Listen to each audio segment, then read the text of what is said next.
Tara Whitney from Whitney Consulting. We write grants, tenders and business cases so that organisations can get funding for their projects or their proposals. And today I wanted to talk to you about what you should be considering when you are hiring a tender writer.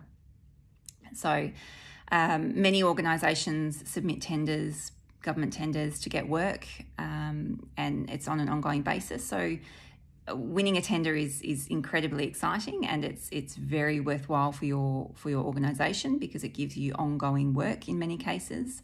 It is something that can be worth a lot of money. So when you are submitting a tender, if you are considering hiring a tender writer, what is it you should be looking for?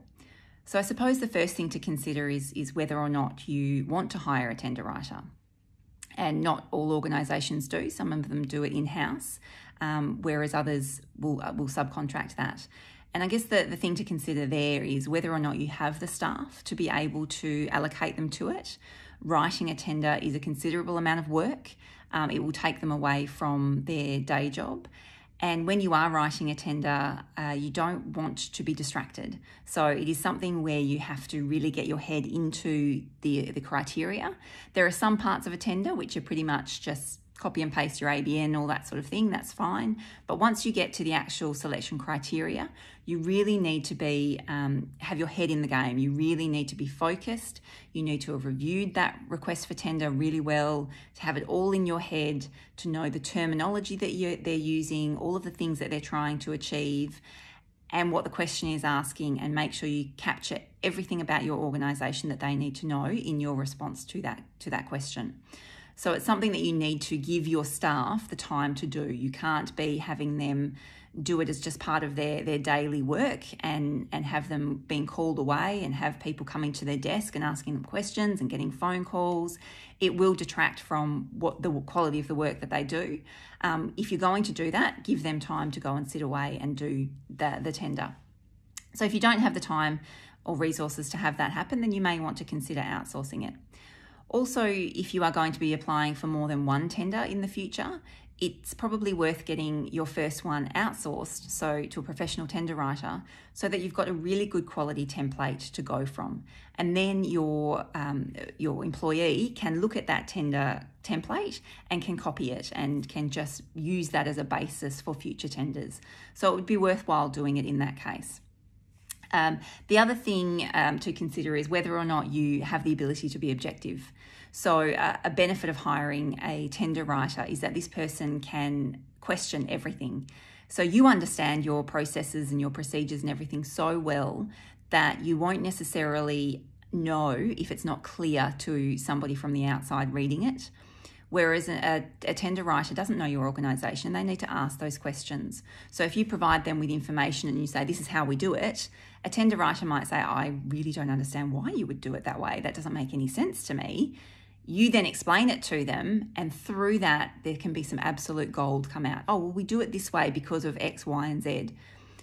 You would put that into a tender and explain that these are your processes and this is why. These are the benefits of doing it that way. This is why you do it that way. It is a whole lot more compelling and far more likely to get you the work than if you just say, this is the way we do it. And you don't explain why. And the assessor, as if they're reading it going, well, I don't understand why you would do that. That's more work, or it's more complicated. Why would you do it that way? This other organisation doesn't do it that way. Why would these guys? But if you've actually said, we do it for these reasons and these benefits, then it sets you apart as you are better than the other organisation because you do this extra work for this really good reason, and it makes you better. You do better quality work or whatever the reason is behind it. So if you can't be objective and you can't really look at it and make sure it is clearly understandable to an assessor, then maybe you should consider getting a tender writer to give you that value. So if you decided that you are going to hire a tender writer, then what should you look for? Now, obviously, success is a huge thing. So making sure that your tender writer has had success in writing tenders in the past. But you also want to look for somebody that gels with you and somebody that has been referred. So I would highly recommend that you talk around and ask for recommendations for somebody. Working with a tender writer can be amazing, and it can be really difficult. If you get a tender writer who asks you questions 10,000 times a day, then was it really worth your time? You probably should have just written it yourself. If this tender writer is not able to take everything that you have in the format that you have it in and understand from that and make some assumptions and draw some conclusions and really use what you've got to form a compelling argument, then they'll be coming back to you 10 times a day to ask you questions. And you probably should have just done it yourself because it hasn't been worthwhile.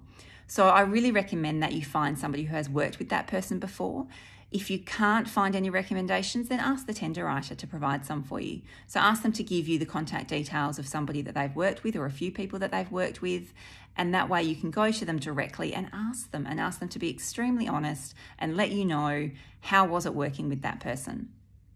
I definitely recommend you do that before you make your decision.